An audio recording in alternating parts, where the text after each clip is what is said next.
Good evening, everyone. Welcome to another edition of the Coach's Corner here at the studio on 7th Avenue in Beaver Falls with Jason Colangelo. Tonight I'm Boyd Barrickman. And Jason, when we came into this season, we had 4 new coaches in Beaver County.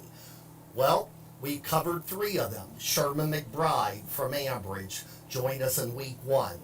You had the pleasure of interviewing by yourself Ron Busby from Western Beaver, and they've been playing good football in week 2. Last week, Court Rouse from Beaver, and now tonight, Fran Ramsden, the new head coach of the Riverside Panthers, joins us. And Coach, first of all, belated congratulations to you.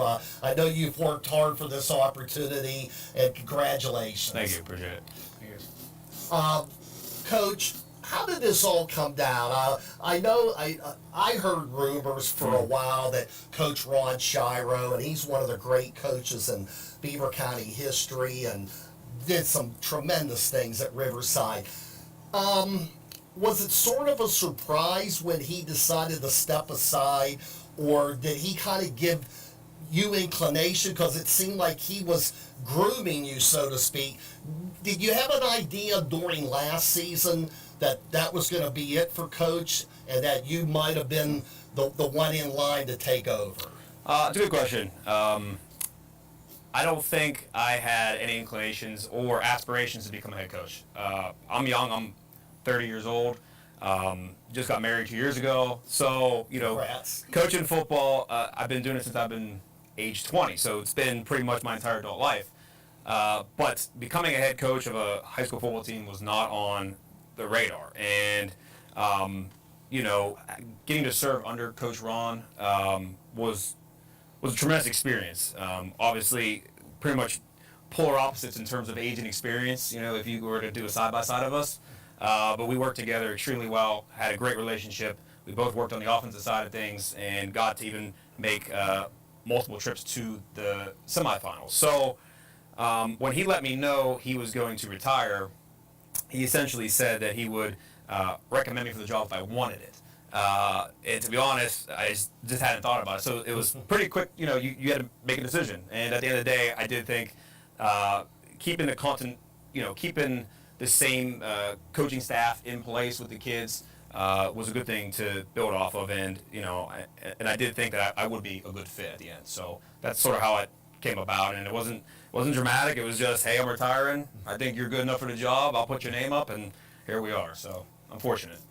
And from the standpoint of philosophy, you said you learned a lot from Coach Shiro. Is there anything that you've kind of tried to put your stamp on as far as individually how you're approaching the job, or did you benefit so much from the experience of working with Coach Shiro that you kind of align philosophically with Coach? Yeah. So we certainly align. Us both being guys on the offense, obviously he's had to do the whole 9 yards his entire career. He's done defense, he's done special teams, he's done it all. And I've mostly been offense with a little bit of defense, right? And so obviously when you become a head coach, you're not just offense anymore. And so that was probably the biggest thing that I had to come up to speed with in the offseason. And again, I watched Ron lead for 4 years, just lead the entire team. And so that's something that I wanted to keep consistent with. I learned a ton of skills from him about just how he ran his practices, his demeanor, how he carried himself, how he talked to the kids, and that's something that I'm looking to continue. Scheme-wise, I'm a big fan of, looking at college football and trying to see what the top minds are doing there. I'm a huge fan of some of the bigger names that you would see in college football. I have access to college film that I watch, more than my wife probably, is happy about. But certainly, as we move forward with this team, a lot of the same principles are there. We want to run the football. We have great size up front. And we want to take care of the football. So a lot of that's there. Sure, if you watch a film, you're going to see maybe some different formations, maybe a little bit more passing. But at the end of the day, I have nothing but respect for Ron and where he left off. And obviously, if I could just continue that, I'm going to be in good shape. Coach Shiro was not a guy that he was unafraid to evolve himself. I mean, we saw him, even though those principles remained, that he wanted to run the football, but from a formation standpoint, he threw a lot of things at you, and as time went on, Bob, I mean, early it was kind yeah. of smash mouth right at you, but they were unafraid to spread it out against teams. So I think that younger coaches, just because you're with a veteran coach doesn't necessarily mean that they're wed to a formation. Sure.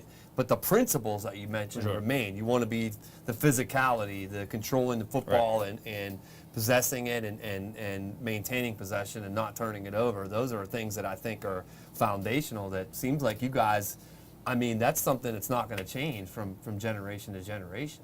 Right. No, it's not. And that at the end of the day, it's like when you build this team and you build your offensive and defensive schemes, you're building off the kids that you have too at the end of the day, right? And so, these kids come up a certain way, they play phenomenal football when you're, again, keeping that continuity. And that was kind of the biggest thing for me taking the job in the first place. It's like, I've already been here, I already know kind of how things work, including school administration, relationships, community, things like that.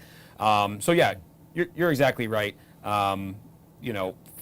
Formations is one piece of the puzzle, X's and O's one piece, but still, we want to be physical, we want to create turnovers, we want to impose ourselves on teams, and certainly that's always the goal. You came to Riverside in a roundabout way. You're a North Catholic grad. You got, you went to Pitt, as you told me before the show, and Coach, you hooked on with your alma mater.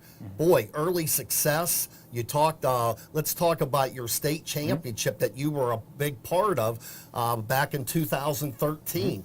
You win the state title.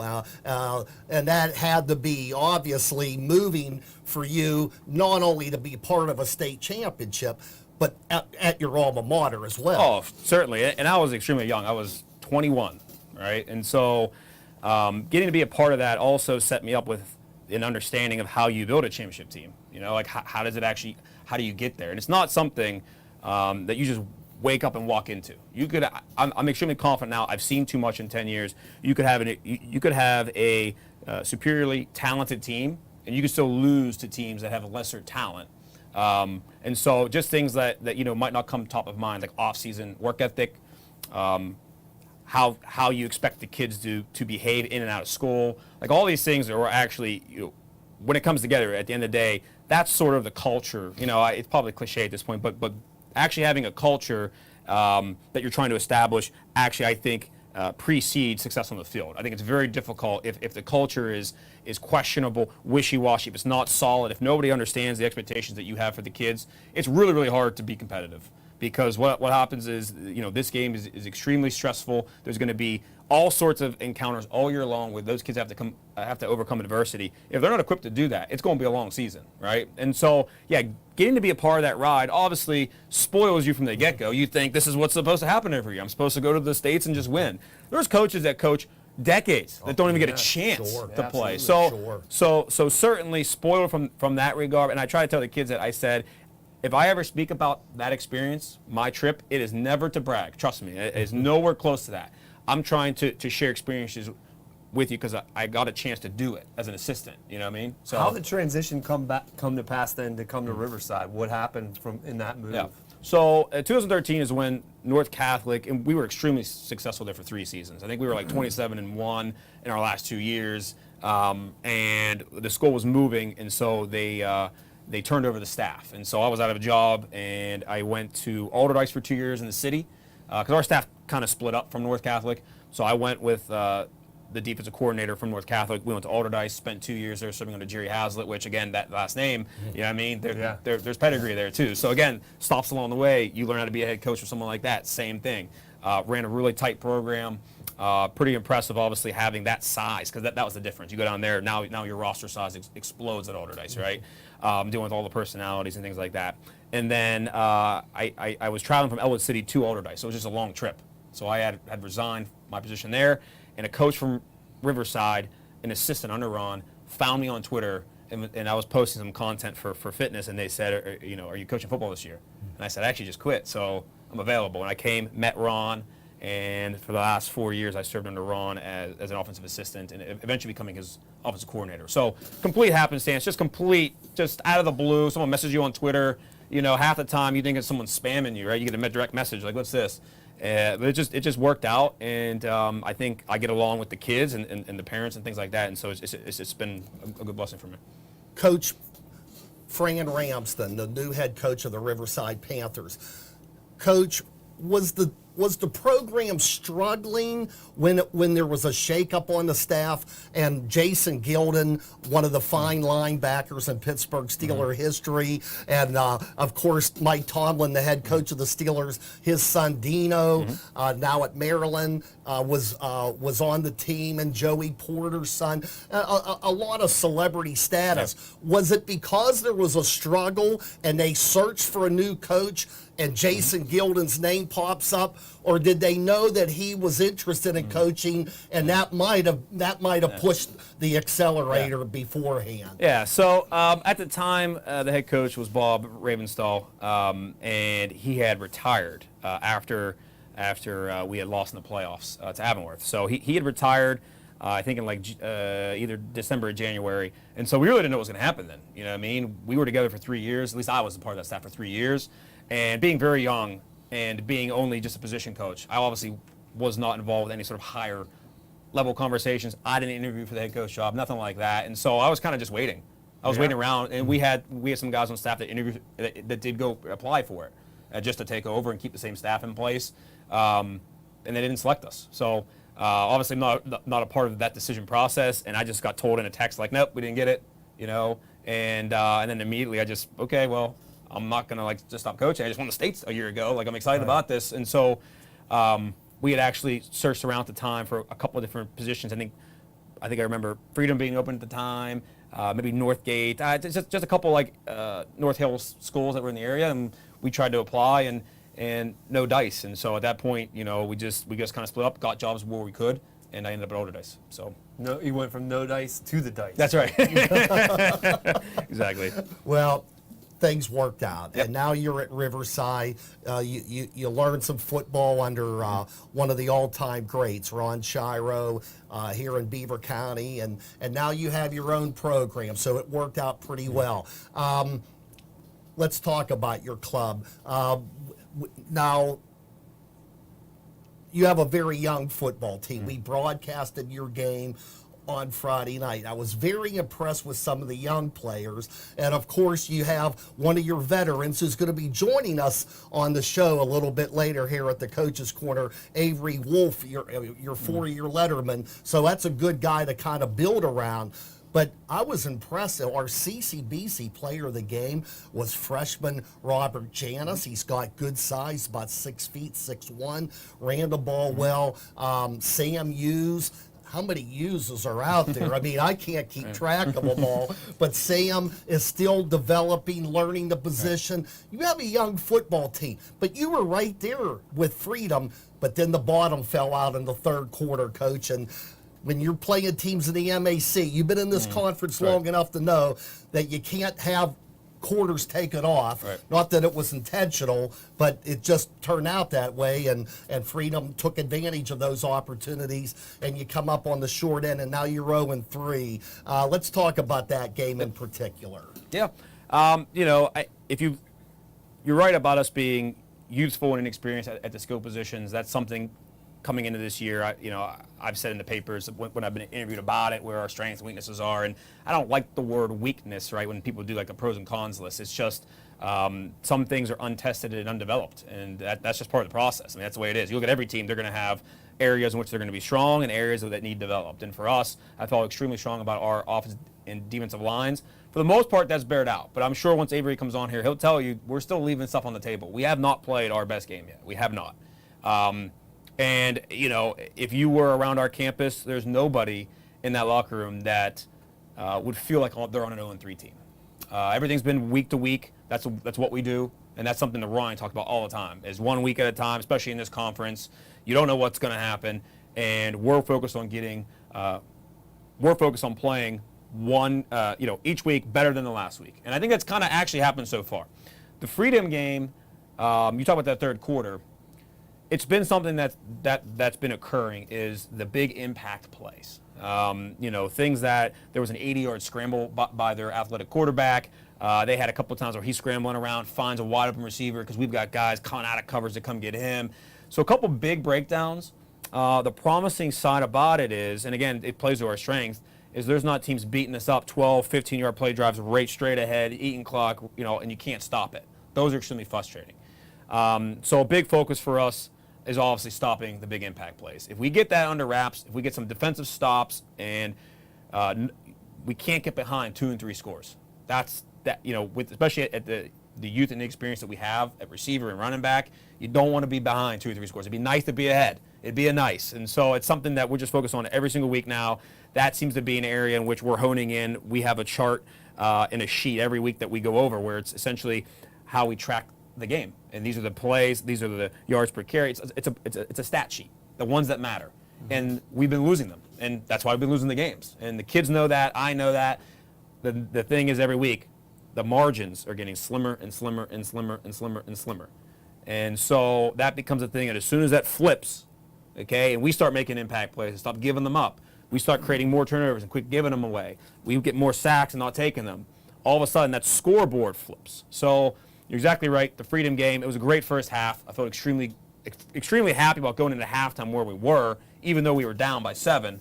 And just had a complete flat third quarter. And as soon as you get behind 3 scores as a play caller, things change real quickly because no longer is it us against Freedom alone. It's the clock, and it's ticking, ticking, ticking, and we got to score 3 scores. So I thought your breakdown was accurate, and it's something, again, we're looking to avoid this week and every week moving forward.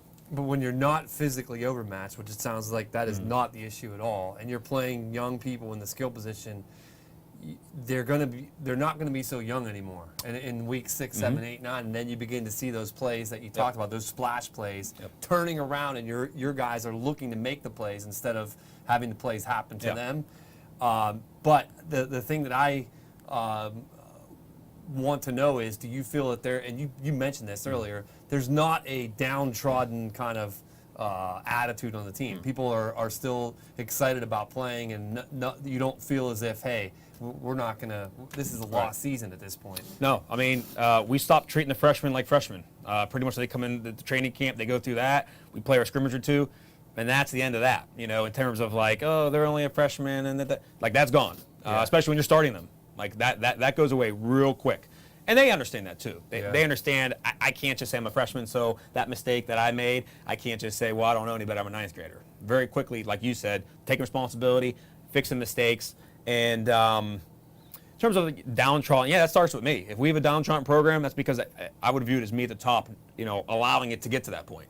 I told these guys this week, I feel like this is probably the best 0-3 team, maybe besides Beaver Falls, which is ironically in the same, similar boat for different circumstances, but they're also one of the best 0-3 teams you'll ever see. If you watch them in terms of on-film talent and ability and capability. So I told them that this week. I said, look, we're 0-3, but the way we view it is we just don't look at, especially in the MAC conference, it just doesn't actually matter that much, at least right now. I mean, obviously, as you get closer to playoff time, sorting where you fit matters, but we saw a couple games last week that were closer than maybe some thought, some lost that people thought would win, and it's going to be like that every week. It is. It's going to be like that. There's going to be one game out of the 4 matchups where it's just not what you expect, and so we just need to make sure we're prepared so that hopefully that's us doing it. Especially starting 0-3, we don't view it that way, and we expect, and the kids expect, to compete every week. Bob and I talk about this all the time. It's not necessarily who's good at the beginning of the year. It's who's healthy and who's playing their best football at the end of the year that can really kind of catapult you into success in the postseason. So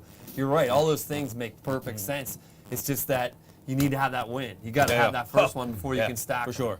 It's to your last point there about just as the season goes on, a couple years ago when we got into the playoffs as a 14th seed, we had to go down to Burgettstown and play. We were the 14th seed. They were the 3 seed. And we were playing pretty decent football at the time. And obviously, we were built a bit differently. We had Ben Hughes, veteran quarterback, 4-year starter, Nate Shiro, veteran receiver. So it was kind of flipped where, like, we had skill guys and the line was still developing, right? Well, we just hit it at the right time. We went down to Burgettstown, upset them in overtime, 42-35. The next week, we play 6-seeded McGuffey. I don't remember the final score of that game, but it was multiple score victory. I think it was 32-14 at halftime. Again, great start. So exactly to your point, even with this same, with the same exact goal, just get in the playoffs. To me, obviously, the higher seed home games very, very nice. But if we improve each and every single week, we still have the pieces in place to be extremely dangerous in the playoffs, as does every team in this conference. Correct. Yeah. The season that you're talking about, I guess it ended in the semifinals against Steel Valley. Avonworth. Yep. Okay, Avonworth. Yep. You did. I think Steel Valley was also a Correct. semifinal Yes. opponent. So you had some solid years. Yep. So the tradition is established. The good news is that there are 8 teams in the conference, and that means that 5 Yes. teams will get to go to the playoffs. The WPIL, excuse me, looks at that and will allow 5 to get in. And more good news, you have 6 more conference games ahead Yes. of you. The not so good news is that the competition is going to be fierce probably about every week. I don't want to even give you any hint that there might be a soft weak touch side, on you're the saying? schedule. No easy game, No, that's right. I mean Laurel. You mentioned Beaver Falls. Yep. Beaver Falls sort of had a game like you. They were right Yes. there. They were winning, and all of a sudden, boom, the bottom fell out in the second half. They lose to Laurel on the road. You have Laurel this week at home. Coach, I think it might be a little bit too early to say this is a crucial or a critical game. But is it not too early to say that it's a very important game? I mean, even though there are 5 teams that get to go to the playoffs, you don't want to start 0-2, and you have your own grass that you're going to be playing on. How important is this game? It's a good point. I think I'm okay actually saying critical game, and I think our kids are too. We try not to shy away from complex situations or ones that are going to add the so-called pressure in that. I think our team's actually pretty good at not getting too into that hype of feeling like, oh, we have to win or else, while we're able to acknowledge that and say, yes, we do not want to go 0-2, for sure. We don't want to go 0-2. And I think that goes back to, again, taking our games one game at a time, 1 week at a time, which I think has also become cliche, but we really do believe it. And it's each and every single week, it's a critical game. Even the non-conference ones. I spoke to our kids. We prepared, even during training camp, for our first scrimmage as a game week, from the staff to the kids, and that's just how we do it. And so we certainly do not want to go 0-2. Laurel being 4-0 does present a nice challenge. It does. As we talked about, as will every team this week. And so if we play our best game, if we implement the game plan that we have in place, and we learn to stop the splash plays, which this week are going to come from number 6 on their offense. He's very, very talented. They're a very, very explosive run team. If they have explosive run plays that go for touchdowns, 4, 5, 3, 4, we will lose. We will. And the kids know that. We will lose. We saw that Beaver Falls. They were able to bottle them up for most of that. You have to do it. 3 quarters, and then bam. Yeah. If we allow explosive plays, we will lose the game. If we're able to sort of force them to go down the field, to put together multiple. The hardest thing in football is to put together long play drives, because along that course of 10 to 12 plays, you're going to have a penalty probably somewhere in there to put you back behind the sticks. You're going to have a drop pass. You're going to have a sack. The chances increase the longer you go of a bad play for offense, which puts you behind, which typically means it's harder to score. But if you can score in 3, 4 plays and just have big runs off the outside, well, that's not good for us from a defensive standpoint. We want to prevent that. And so that's always the plan every week. We've just not been successful at it yet. We haven't. And if we can get it right this week, stop the splash plays, I expect the game to be competitive. And that's all you can ask for in this conference. We'll pick up on that. We're going to take our first time out. A little bit later, we're going to be joined by Avery Wolf, the 4-year starter on the offensive line. And we're going to get his viewpoints on playing under a new coach and what they're going to have to do to maybe sneak up on Laurel, if you could say sneak up. We're going to take this time out. I know I got Avery's attention when I said we have pizza from Pizza Joe's. So after practice, I'm sure he's building up an appetite. And we always thank Pizza Joe's for their help every week, providing the refreshments. We will be back with new Riverside coach Fran Ramsden after this timeout. We want to thank our producers as well, Curtis Walsh and Malik Garrett. We'll continue our Coach's Corner show from the studio in Beaver Falls on 1230 WBVP, 1460 WNBA, the new 99.3 FM presented by St. Barnabas. We'll be right back.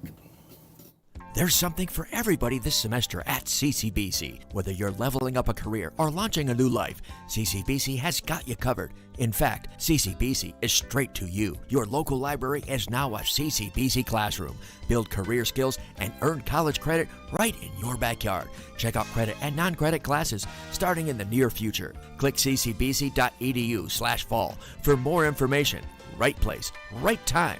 CCBC is right where you need them this fall. Did you know that the Grand Valley Inn was voted #1 best overall restaurant in the Best of the Valley Reader's Choice Awards 4 years in a row? Grand Valley Inn also has a fun family trivia night Thursday evenings at 6:30 p.m. The Grand Valley Inn is the place where you can also find the best live music under the heated tents. Call 724-843-9000 for more info or to make your reservation for the El Dorado Band on September 25th for only a $10 coverage charge. Grand Valley Inn. Good food, good friends, and good entertainment. When you're a superhero, you got big responsibilities. This is the Aquaman of Beaver County, Jim Riggio from the Beaver Falls Municipal Authority. The Aquamen and Aquawomen of the Beaver Falls Municipal Authority really do look after the needs of the community, just like real superheroes. The service we provide really is super, and the dedication of our workers can only be described as heroic. We just don't always wear spandex suits and capes. This is the Aquaman of Beaver County, and I'll keep the water on for you. Click bfwater.net.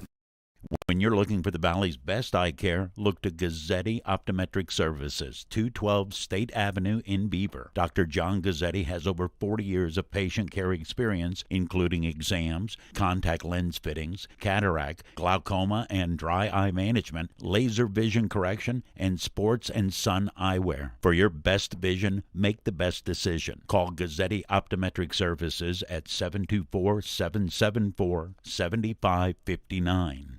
Being part of a credit union is like being part of a team. This is Cindy Hilario from Friendly Federal Credit Union. Last year, we loaned out over $8 million to our members for all sorts of reasons. Friendly Federal Credit Union enables local people to do things by working together like a team. Visit Friendly Federal Credit Union in Baden-Rouerl-Aquippa. Member NCUA Equal Housing Lender. Friendly Federal Credit Union. You got a friend. And we return to the Coach's Corner here on Beaver County Radio and, of course, our Facebook Live page. And we continue our discussion with Fran Ramsden succeeding Rod Shiro as the head coach of the Riverside Panthers. Coach, let's talk a little bit about your personal life. You run your own business, and tell us a little bit about that. So I graduated from University of Pittsburgh with a degree in exercise science. I worked at for a couple employers, like 6 months. I have a problem. I'm not a good employee. I always find ways to do things better, more efficiently, and that's not always wanted all the time, right? A lot of times, especially if you work at a big company, corporation, those rules are done. You know, it's set. You do this, you do that. That's all I need from you. I can't get along with it, right? And so, we get easily frustrated, and so I just said, I'm going to start my own business. So I had no investors, no money. I think I had $200 in the bank account. Completely crazy. Quit my job, working at a gym, and just said, I'm just going to train people at their house. I'll just bring a couple pieces of equipment that I already have. I'll just show up. I'll train them there. And so I started that, and I did that for about 8 years. And obviously through the course of that, I hired some employees. We expanded into mental fitness a little bit to explore performance and like feeling confident in leadership, things like that. And then when COVID happened, we actually, I think as did most of the world, is kind of shut down for a little bit. You weren't really sure how to navigate what was happening. And it gave me time to pause, rethink what we were doing. And obviously, not a lot of clients, we couldn't train anybody in person at the time. And so, it kind of gave me time to think what I really wanted to do. And so at that time, I did shut down the businesses like a couple months after COVID, like that first spring. And so since then, for my income, I play online poker. That actually at the same time kind of came back onto the scene. It was illegal throughout the United States for the longest time, and it came back. And I used to skip. Don't tell anybody. I used to skip college course and go play at the casino. I was that good. I was good. I was good at it. I was good. Because it's weirdly enough, I look at it like football. It's a game in theory, and it's the same the way I approach football. I'll be, by the end of the year, I'll be one of the more aggressive coaches on fourth down. I like looking at the stats, the data, and I don't make emotional decisions. And so poker's like very close to that if you play for a living. You have to be able to handle the ups and downs, to think about what your opponents are doing, what you want to do, and that applies to a lot of things outside of poker. So that's what I do now, because I started doing it during COVID, and I was making good income with it, and I said, well, I don't want to have a business, and I can just do this from home. So now I do that, and then coach high school football. And with your flexibility, owning your own business, Yep.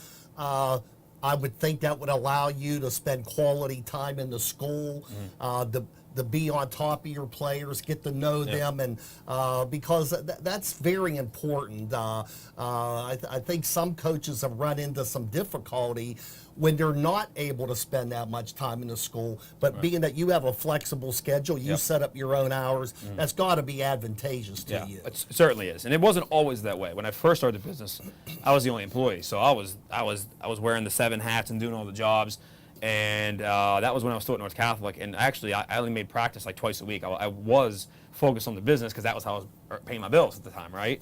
And so now I do view it, to your point, an extremely important aspect of coaching is to get along with the kids and fit. It actually, I don't know if fit in is the right word, but you need to have that relationship. I think the days of it being strictly an authority figure speaking down are done. I really do. I think the kids have access to technology. They have access to social media. They're smart, and so I just don't view it that way. And hopefully I come across as somebody that is a role model. At the same time, they can come to me and tell me things. I don't want secrets on a team. And so how do you get around secrets? Try to create an environment where we foster that openness, transparency.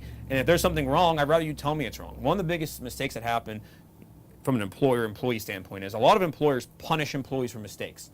What do employees do? They hide the mistakes. And now that hurts the business, and it's a bad circle. You actually want to go the opposite way. I don't really care as much about mistakes and bad decisions. I care about them occurring over and over and over. And so I think I get my point across to the kids. If you do something stupid and get in trouble, you got to come and tell me. I'm not going to be one jumping down your throat. Your parents will do that later. Let me get all, tell me. I'll solve it. I'll help you solve the problem. And so, yes, being around the kids and being close enough in their age where I feel like they can still relate and probably feel comfortable, talking to me, unlike maybe somebody who is 50, 60 years old, perhaps. So it's fascinating to me to hear you because, Bob, for years we've been talking about the new generation of coaches and how kids interact with their coaches differently than they used to. And the world is so much faster. Everything happens at a moment's notice, and their attention span is so much shorter because everything happens so quickly. It does, like when you said it, it used to come from the top down, and you'd have a 3-hour practice, and guys were standing around, and they were expected to be focused like a laser beam. Despite that, these kids just don't. It's not in there. I watch my kids at home, and they just don't process information the same way as even when I was a kid. But you are close enough in age to relate to them to understand that how much the world has changed and how quickly, and it seems like you get it. Do you see older coaches struggling? Like, did you notice that? I don't know. Is everybody the same age on staff? Do you have any older coaches? We have a good mix, actually. So we actually have a couple guys that have been around, a lot of experience. They're in their 50s, okay? And we actually added a bunch of young guys to this staff, including alumni Jason Dambaugh, who played quarterback. I think he went to Gannon and played quarterback there. Whose brother, you guys, or the Beaver County Times just did a story on Austin. And then Garrett Bishop's also a graduate. I think he played at Westminster. So we have a good mix right now. And we did have, because our practices are set up for this faster paced thing. We don't do traditional conditioning. I'm sure you guys remember at the end of practice what happens. Woo, blow the whistle, let's do sprints. We do zero. We do zero traditional conditioning. It just happens as a result of the pace. Because we have 15-minute segments in all the practice periods, and that's it. So offense gets 15 minutes, then it flips. Defense, 15 minutes. Then offense, then defense, and then special teams. And then, so it's like a game 2 format where the kids have to ping pong back and forth mentally between the different facets. Whereas traditional practices, offense for an hour, take a little break, defense for an hour, then you go through special teams. And that's all designed to keep them. Yes. On focused. That's how maximize their periods. They're conditioning throughout the entire practice. You don't have to do it at the end. And it actually fits better because when you just do sprints at the end, Well, how often are your linemen, let's say, doing a 60-yard sprint in a game? It's rare. Yeah. It's rare. So what would I rather have them do? I'd rather have them conditioned to run a certain offensive play very fast, full speed, and do that a bazillion times in practice, and they get conditioned that way to do that over and over. Coach, we've already talked about how much of an influence that Coach Ron Shiro had on you, had on football in Beaver County. I guess the easy way to make the transition would be just keep the flow going, keep Coach Shiro's principles in effect, don't upset the apple cart. Or do you feel that, hey, you know what, as good as a coach that Ron Shiro was, you feel that you need to be your own person, and maybe have you felt comfortable making any changes, or do you feel that to keep the status quo was the best route to go? Me and Rob have a great relationship, and we met actually during the summer. I brought him into the office. We watched a little bit of film, and we just caught up and stuff like that. I feel like he's a very private person, and so he's not going to be coming to school every week and and I think he's given me an opportunity to say, here, it's yours now. I'm going to make sure that I'm not a distraction, or not that he would be, but I think he's very conscious of what the task I have before me, and I think he would actually say, build off what I've been doing. Don't keep the status quo just to do it. He's not going to say, just do things. He would never say, just do stuff because this is how I did it. He's going to say, look, we've had a great 4 years together. I'm out, you're in, build, make it better. Don't just do status quo. And so I think he would be very supportive of everything that we're doing now. And again, the changes aren't these massive overhauls. I even said that at the time, like the first interview I ever gave, I says, this is not an overhaul. This program does not need overhauled. It just needs to continue to be built forward. So, with your background, first of all, I love Hold'em, so I could talk to you about that. Yeah, that's right. But with that background, you mentioned this a little bit. You're seeing the analytics, and you're looking at football in an entirely different way than the traditional football coach would. Does that manifest itself to a situation where it's 4th and 6, and it's in the third quarter, and I'm on my own 30-yard line, and I think it makes sense to go for it? I mean, has there been specific things where people said, boy, that... Yeah. Oh, I'm sure. And we'll have more opportunities. We've actually not gotten into a lot of sticky scenarios yet. We're either usually moving the ball and then getting into the opposite side of the field where the easy decisions are, or we get behind the stick so far this year. We've underperformed, and we're in 3rd and long. It's an easy punt decision. I have a chart. So I still call the plays for offense. I think we talked before the game last week. I'm still play calling. On my play call sheet, I have my 4th down decision tree already done. I have my 2-point conversion tree done. There's no emotion on the sidelines. It's as simple as, what's the scenario? What's the chart say? This is what we're doing. There is no, what's my gut say? And so here's an example. And this is something that I think if any coach or any observer of this looks into it, any 4th and 1 on the field is a go for it. Anyone. So if we get any 4th and 1s, we're not punting. We're going for it. That includes at our own 12-yard line, our own 34-yard line. They're 30. We're going for it. The reason for that is high school football, when you punt, they're very bad, actually. Either goes over the head, it rolls back, they kick it sideways out of bounds. We had one that was like a 10-yard punt against Freedom, So the odds of a bad punt happening are extremely high. On top of that, when they punt it, now you get down there and probably get one of their best athletes. He's going to run it back. The net gain from where you punt it to where it ends up is usually like 25 yards. That's it. That's all you get is 25 yards. And people don't think about it. A punt is a turnover. You are giving the other team the football. You're just giving it to them. I'm just going to punt it to you. You have it. At least when you go for a 4th down, you have a chance to get the first and keep the football for yourself. And so that's usually, it's a pros and cons of what's more important, the potential of getting a first, keeping the football, keep the drive going, and us potentially scoring, or trying to get 20 yards from where it is now. And so, I do have everything done already, and that way it's not an emotional thing. And the thing that, I have like a canned response if people were to ask me like a post game, if there's like that traditional scenario like Bill Belichick did a couple years ago where he went for it in overtime to his own 20 and didn't get it. And people were like, what are you doing? My response is the decision was never the problem. Our decision to go for 4th down or to punt it is done. The execution now becomes the question. Maybe I call a bad play. Maybe, we have a failure of performance. That's fine to criticize. Yeah, and but 4th and 1, it suggests you're better off going for it. To that point, I've heard Belichick address the team because they heard people talking about it in the media and said, I did what I did because I thought it afforded us the best chance to win, and I'm not going to apologize for that. So if you're hearing stuff from outside of the locker room, it's telling you otherwise. That's between them and the people around them. If you ask Avery, he'll tell you, I already presented my fourth down strategy to the team. I said, this is what we're doing. Yeah. And I actually made a quiz. I made a quiz like, here's 4th and 3. What would you guys do at this yard line? And we we took it as a team. We went through it, and then I revealed what my answers are based on analytics. And again, not just my whim. Same goes for 2-point conversions. I have a whole thing for 2-point conversions. And again, there's certain scenarios, especially towards the end of a game, where you're supposed to go for 2 instead of kick the extra point. So that's all done. It's a matter now, if we get into those spots, can we execute?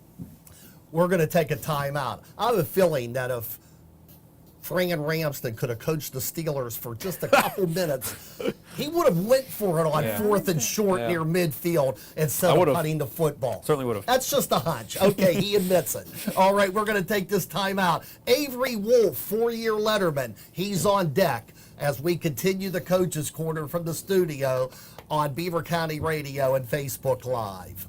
McGee Heating and Air Conditioning in Aliquippa has been in business for nearly 60 years. Now that's experience you can count on when you call McGee Heating and Air Conditioning at 724-375-7112. They'll answer your call 24 hours a day, 7 days a week. Sue Curlin and her winning team service most brands, and McGee Heating and Air Conditioning is locally owned and operated. As always, they wish their best to our local teams. McGee Heating and Air Conditioning, Main Street, Aliquippa.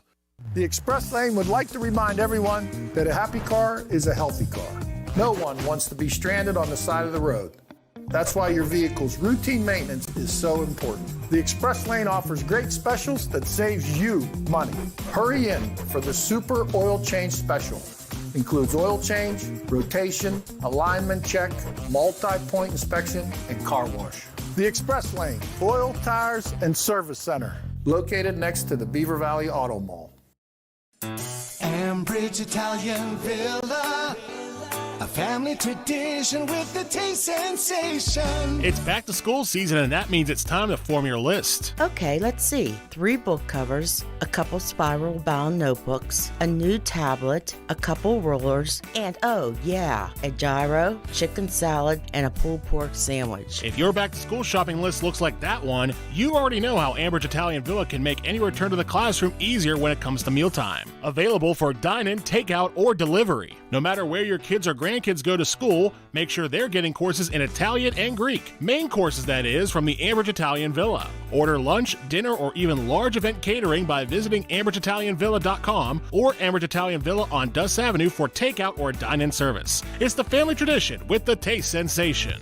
Ambridge Italian Villa, a family tradition with the taste sensation.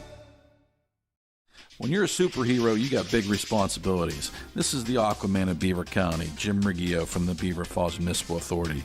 The Aquamen and Aquawomen of the Beaver Falls Municipal Authority really do look after the needs of the community, just like real superheroes.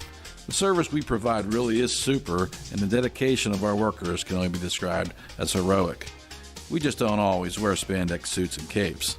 This is the Aquaman of Beaver County, and I'll keep the water on for you. Click bfwater.net. Returning to the Coach's Corner, now we're joined by Avery Wolf, the fine lineman, 4-year starter on the offensive line. Defensively, Avery, what do you do? I play interior tackle on the Okay. defensive line. And have you been a 4-year starter on both sides of the football? I started on offense my freshman year, and I was only offense, and then my sophomore year I started both sides of the ball. All right. Did you get enough pizza from Pizza Joe's? Definitely. Okay, you're ready to go on the air now. Okay. Avery, what kind of a transition, speaking from a player's point of view? I know you got comfortable with Coach Shiro, but you probably had inclination that, you know what, he's probably going to step aside. What was the transition like for you, trying to speak for your teammates, going from Coach Shiro, a veteran of many years, to a first-year coach in Coach Ramsden? I feel like it wasn't overly hard because Coach has been with us for like my whole career here, and we all like him. And it wasn't like some new guy came in and kind of just like tossed a bunch of random stuff at us. Like, we knew Coach, we bought into his system, and we're liking it.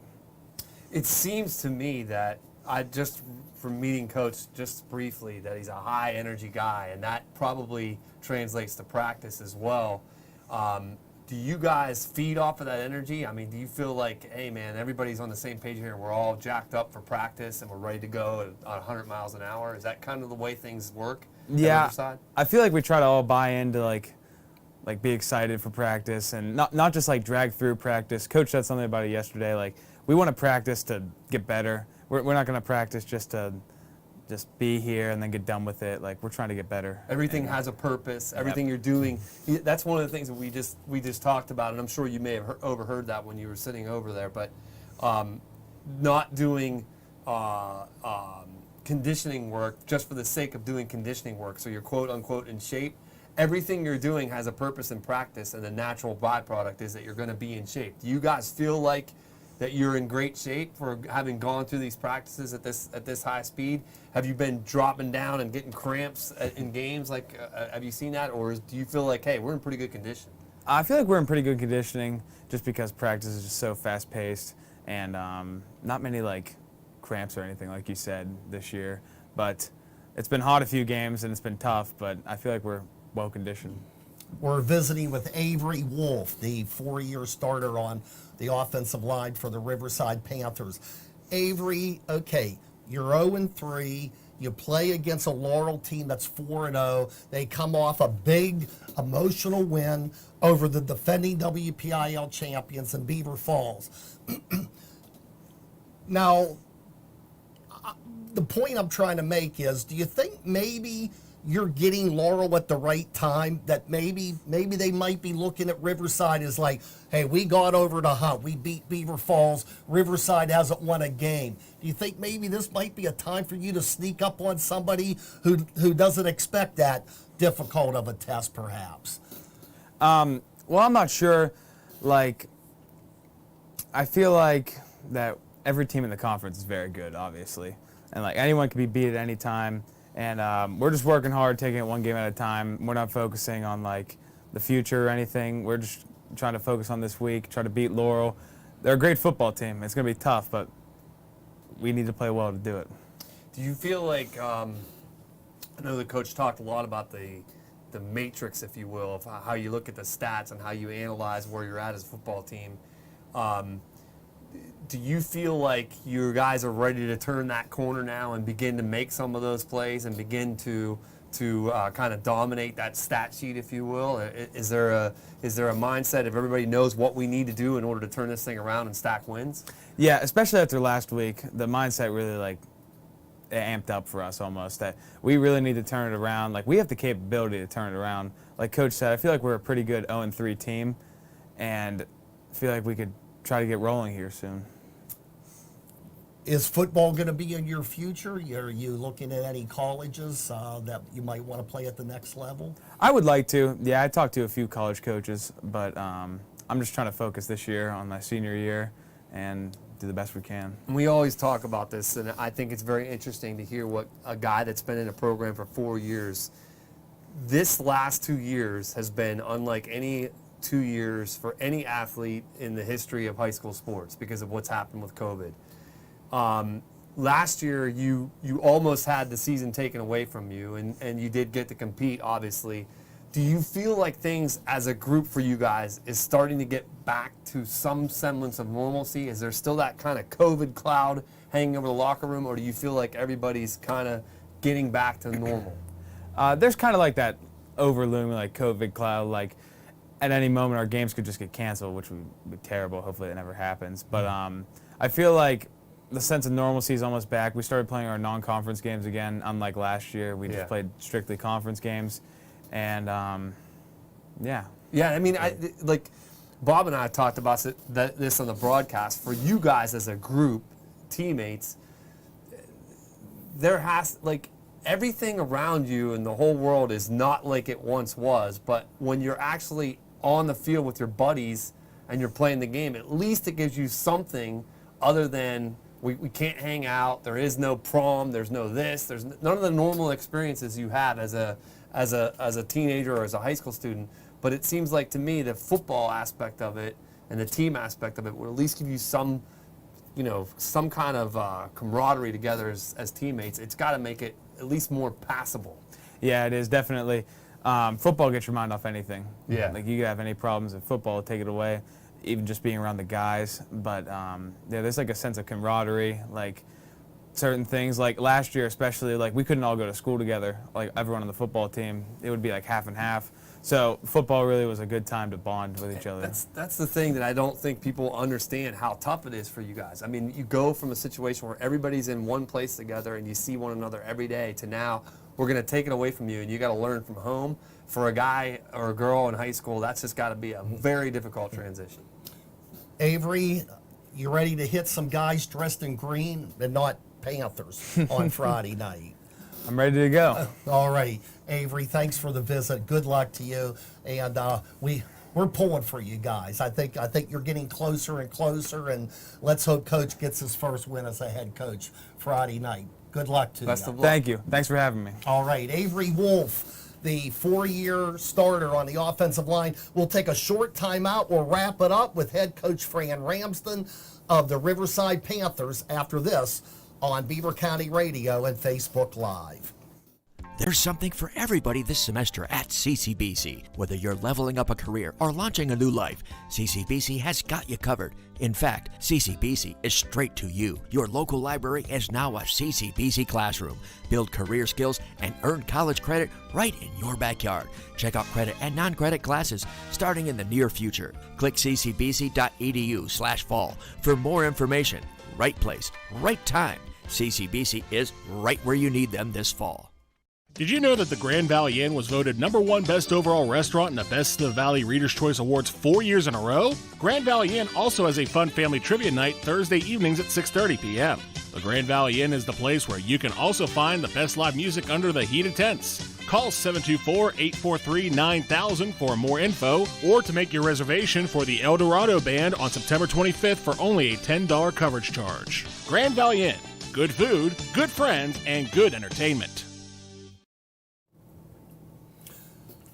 And returning one more time for this edition of the Coach's Corner, it's been a great visiting with head coach Fran Ramsden of the Riverside Panthers, and thanks again to Avery Wolf for stepping in. And Coach, the landscape of this conference used to be Beaver County dominance, and maybe a Lawrence County team slips in there now and then. If the first half is any indication, this might be a year of Lawrence County dominance, and a Beaver County team needs to sneak in. Now, I'm not ready to pull the plug or and assume that no Beaver County teams, or maybe just one, will get into the postseason, being that there are 5. But Beaver Falls has to try to find itself. I think they will, but they're 0-3. New Brighton still trying to find itself. Jason has seen them. I've seen them. I think we're going to see them improve as time goes along. And then you have Freedom, which has been on a high after winning last week against your club. And then you guys. You're trying to map it out. Whereas Neshannock's been strong, but kind of a surprise they lose to Mohawk. So you have to look at Mohawk and say, hey, this is a legitimate team. Laurel has probably been the table setter thus far. So right now, if you look at records, you'd say, hey, it's Lawrence County's conference to control, and the guys from Beaver County who are used to winning have to kind of find a way to get it done in the last half of the year. It's a good reason I don't look at team records. It's a good reason because before the season, a lot of newspapers and outlets, they send a questionnaire, right? They want to learn some information about the team. One question on there I found particularly humorous is, how do you predict your conference to finish this year? Every single one I put either I don't know or N/A, not applicable, I don't know. And the reason for that is I just know, like you said last week, on paper, you look at Neshannock versus Mohawk. If you ask 10 people, probably, 8 or 9 say, Neshannock's going to win and win easily or whatever, and they lose. And, I've just been around too much competitive football to know that's what's going to happen. It's going to happen every week. It's going to happen every week. They make Pizza Joe's up there in Lawrence County too. Those teams are hungry as well. Oh yeah, that's true. Their Newcastle area is unafraid. Yeah. So Yeah. I think what you say has merit, and not only that, I think that particularly this year there seems to be not only depth. We always see depth in the MAC, but I think there's balance as well. I think teams week to week you said there's 4 matchups a week and one can go haywire. Maybe Riverside over Laurel was that one that goes haywire this week. But yeah, I do think that you can't. It's really unpredictable. It's kind of all over the place. There is no kind of like upper echelon and they're untouchable and everybody. I mean, Beaver Falls is 0-3. I wouldn't want to play them. A hungry Beaver Falls team at 0-3. Riverside's 0-3. I saw Mr. Wolf come up here. He looked hungry to me. I don't want to play them at 0-3. So yeah, I do think there's merit. It's just not just depth. It's balance too. Yeah, and to be honest, I think what you're going to see is the teams that fix their mistakes, that progress each and every single week and start playing on a roll through weeks 5, 6, 7, 8, those are the teams that are going to start to get those top playoff spots. So teams that start fast in this conference, especially now that they re-added those non-conference games, yeah, they're nice. Yes, it's good to go beat competitive opponents 40-7 and have good showings. But I told our guys, I'm thankful for our non-conference losses. You played a tough Ulsh team that's competing for the single A championship, and who knows what's going on down there with with Rochester losing to Union. Yeah. So even Ulsh now finds themselves right in the mix of everything, and they've been there. So we got to play them. Western Beaver, they with having that athletic ability up there. I don't want to say it surprised me, but it was impressive. And again, same thing. The ability to score very, very fast is always a good quality to have. You know what I mean? And they have it. So again, if they play a team, and even if they're not moving the ball well, and they get one of those big impact plays, all of a sudden that might give them an edge in the game. And so, what I think what you're going to see is it's going to continue in this MAC conference. You get those 4 matchups. One is going to go haywire. I mean, that's one's going to go haywire. One is, and it's a matter of at the end, which teams get on the roll and have the least, letdowns or bad games. And so, whoever finishes first is probably going to end up 7-2, something like that, 8-1 maybe. But I don't see a team going 9-0 and just going through the conference. And I don't think any year, especially, actually, it's not even especially this year. I just think it's any year. It's really hard to go 9-0 in this conference. Well, we have some interesting games coming up on Friday night on WBVP and 99.3 FM. I think we got a good one in the making. Newcastle with 1 loss. Central Valley, they haven't lost since December of 2019. And on WNBA, I believe you're going to be there. Blackhawk and Ambridge. Sherman McBride hopes to win his first game. Won't be an easy one against Blackhawk, but the game's at Mo Rubenstein, 6:30 airtime. And then Saturday, you'll be on the call with Mike Azadian as well. 1 p.m. airtime. Beaver hosting Seton LaSalle, and then you'll join me Saturday night, Geneva, at Bethany, coming off that big win against St. Vincent last I got week. a busy weekend, and I'm going to be interested to see Coach McBride. We had a chance to talk to him a couple weeks ago in the Coach's Corner, and I think he's excited about where they're headed, and I want to see how competitive they can be against a very good Blackhawk team. You mentioned Beaver, and then obviously Geneva going down to Bethany should be interesting as well. Coach, we appreciate the visit, getting to talk to you last Friday and tonight. It's easy to pull for you and your football program, and we hope you have a lot of success. It's not easy. And any coach will say, hey, you know what? You could be a good football team in the MAC and end up 1-8 or 1-9. But you control your own destiny at this point. You have a tough one Friday night. Go out and get the Spartans. Thank you. I appreciate it, guys. It was fun. All right. Fran Ramsden and his star lineman Avery Wolf joining us. That's going to do it for us. We want to thank Pizza Joe's again, Curtis Walsh, Malik Garrett. We'll talk to you at the ballparks on Friday night at 6:30. For Jason Colangelo, by Barrickman, good night from Beaver County Radio, WBVP, WNBA, 99.3 FM, and of course on Facebook Live. Good night, everyone.